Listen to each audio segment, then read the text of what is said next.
But in the bullshit department, a businessman can't hold a candle to a clergyman.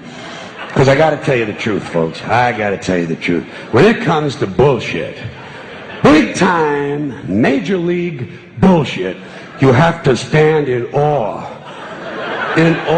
of the all-time champion of false promises and exaggerated claims, religion. No contest.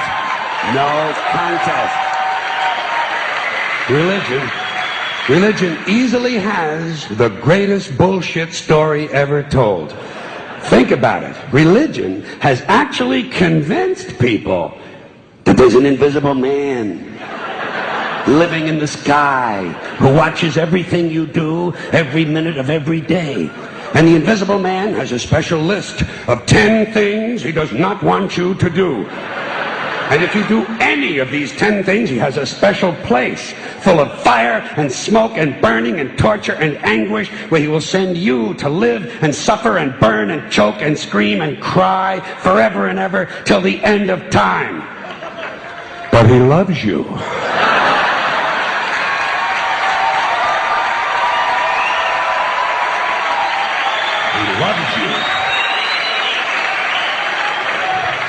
He loves you and he needs money. He always needs money. He's all powerful, all perfect, all knowing, and all wise. Somehow, just can't handle money. Religion takes in billions of dollars. They pay no taxes, and they always need a little more. Now, you talk about a good bullshit story. Holy shit.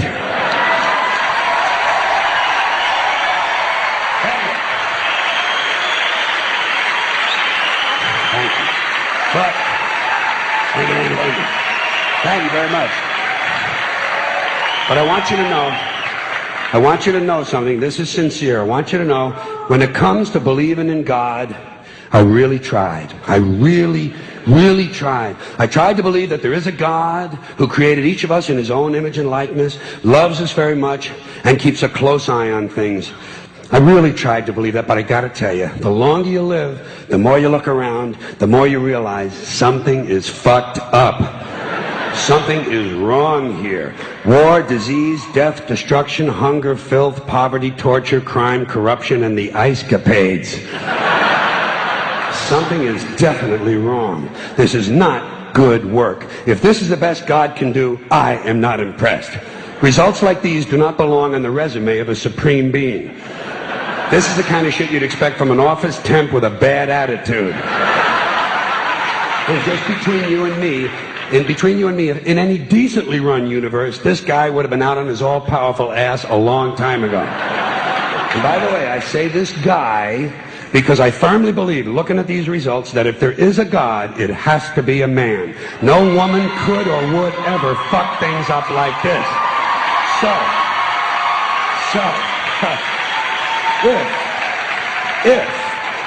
If there is a God, if there is, I think most reasonable people might agree that he's at least incompetent and maybe, just maybe, doesn't give a shit. Doesn't give a shit, which I admire in a person and which would explain a lot of these bad results. So rather than be just another mindless religious robot, mindlessly and aimlessly and blindly believing that all of this is in the hands of some spooky, incompetent father figure who doesn't give a shit, I decided to look around for something else to worship, something I could really count on. And immediately, I thought of the sun. Happened like that. Overnight, I became a sun worshiper. Well, not overnight. You can't see the sun at night. But first thing the next morning, I became a sun worshiper. Several reasons. First of all, I can see the sun. Okay? Yeah. Unlike some other gods I could mention, I can actually see the sun. I'm big on that. If I can see something, I don't know, kind of helps the credibility along, you know?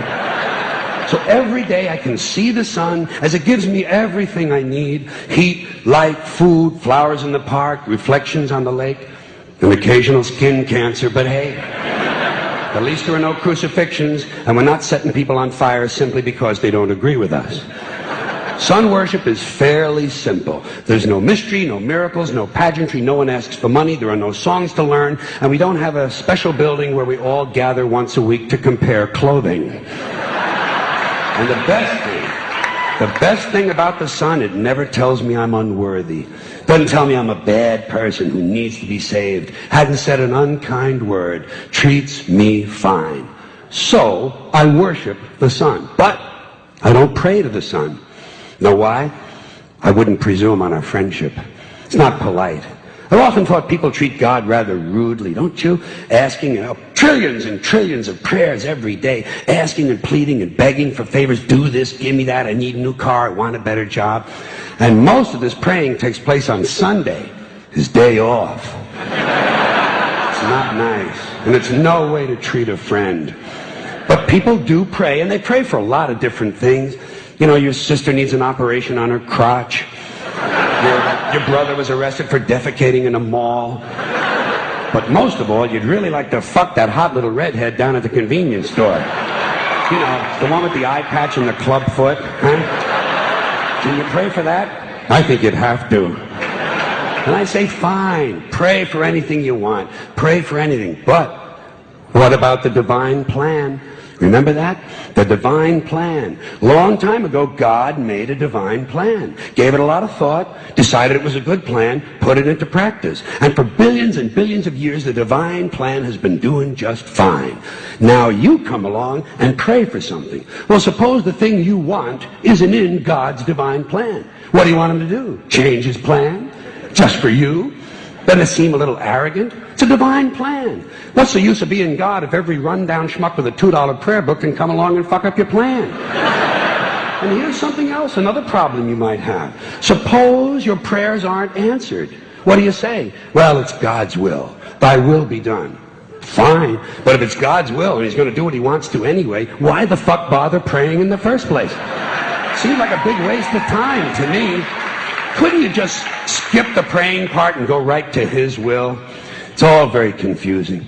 So to get around a lot of this, I decided to worship the sun. But, as I said, I don't pray to the sun. You know who I pray to? Joe Pesci. Joe Pesci.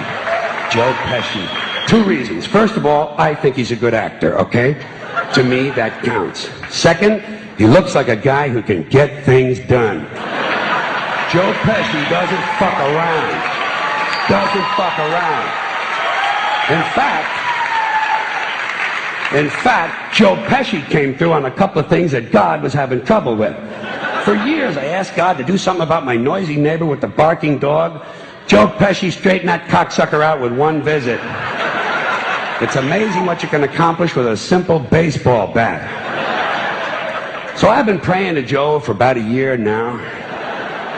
And I noticed something. I noticed that all the prayers I used to offer to God and all the prayers I now offer to Joe Pesci are being answered at about the same 50% rate.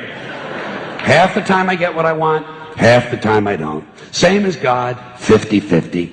Same as the four-leaf clover and the horseshoe, the wishing well and the rabbit's foot. Same as the mojo man. Same as the voodoo lady who tells you your fortune by squeezing the goat's testicles. It's all the same, 50-50. So just pick your superstition, sit back, make a wish, and enjoy yourself. And for those of you who look to the Bible for moral lessons and literary qualities, I might suggest a couple of other stories for you. You might want to look at The Three Little Pigs. That's a good one. Has a nice, happy ending. I'm sure you'll like that. Then there's Little Red Riding Hood, although it does have that X-rated part where the big bad wolf actually eats the grandmother, which I didn't care for, by the way. And finally, I've often always drawn a great deal of moral comfort from Humpty Dumpty. The part I like the best, all the king's horses and all the king's men couldn't put Humpty Dumpty back together again. That's because there is no Humpty Dumpty and there is no God.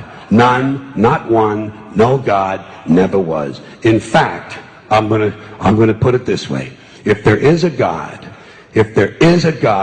may he strike this audience dead. See, nothing happened. Nothing happened. Everybody's okay. All right? Tell you what. I'll raise the stakes. I'll raise the stakes a little bit. If there is a God, may he strike me dead. See? Nothing happened. Oh, wait, got a little cramp in my leg. And my balls hurt. Plus, I'm blind. I'm blind. Oh, now I'm okay again. Must have been Joe Pesci, huh? God bless Joe Pesci. Thank you all very much. Joe bless you. Thank you very much. I appreciate it.